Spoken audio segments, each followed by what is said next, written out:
TRS ప్రభుత్వానికి భయం పట్టుకుంది. ఎందుకంటే వీళ్ళు మేము అన్ని వర్గాల్ని సంతృప్తి పరిచినామన్నారు. మరి ఈ 10 ఏళ్లలో మా అభివృద్ధి చాలా చేసినామన్నారు. మీరు అభివృద్ధి చేసి ఉంటే మీకు ప్రజలే మీకు స్వాగతం పలుకుతారు. అయితే వీళ్ళు భయంతో ఏం చేస్తుండంటే వీళ్ళు నాటకాలు ఆడుతూ ఉన్నారు. అంటే అక్కడ గాయమైంది. మొన్న హరీశ్వరరావు గారు ఏ విధంగా పరిగెత్తిండ్రు కొత్త ప్రభాకర్ రెడ్డికి ఆయన మీద దాడి జరిగిందని ఎంత పరుగున వెళ్ళిండు. నిన్న గువ్వల బాలరాజు దగ్గరికి కూడా ఆ కేటీఆర్ గారు వెళ్ళి మరి ఈ రాష్ట్రంలో నిరుద్యోగ యువతకు ఉద్యోగాలు రాక చాలా మంది పరిగెత్తే 120 స్పీడ్ల పరిగెత్తే ట్రైన్ కు ఎదురుగా పోయి చనిపోయిన ఘటనలు ఉన్నాయి.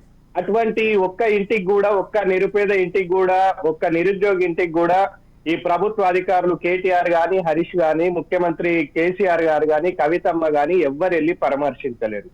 మరి మీ ప్రభుత్వంలో ఉన్న ప్రజాప్రతినిధులను గాని, మంత్రులను గాని, ఎమ్మెల్యేలు గాని చిన్న దాడి అయితే మీరేదో గగ్గోలు పెట్టేస్తున్నారు. మరి ఈ కల్చర్ తీసుకొచ్చిందే మీరు.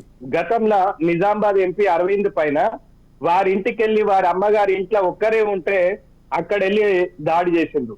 అదే విధంగా ఈ యొక్క ఆర్మూర్ నియోజకవర్గం గగ్గుపెల్లిలో కూడా ఎంపీ పైన దాడి చేసిండ్రు.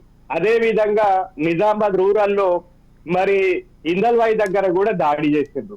మరి ఆ రోజు ఎందుకు స్పందించలేరు? మీరు అధికారంలో ఉన్నారు కదా, ఇవన్నిటికీ మీరే కదా పోషిస్తున్నది, ఈ దాడిలు మీరే చేయిస్తున్నారు కదా. అంటే మీకు ఒక అభద్రతా భావం ఏర్పడింది. మీకు క్లియర్ కట్ సీన్ అర్థమైపోయింది.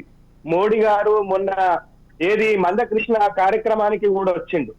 అదే విధంగా మొన్న ఎల్బీ నగర్ కార్యక్రమానికి కూడా వచ్చిండు. మరి లక్షలాది మంది స్వాగతం పలుకుతా ఉన్నారు.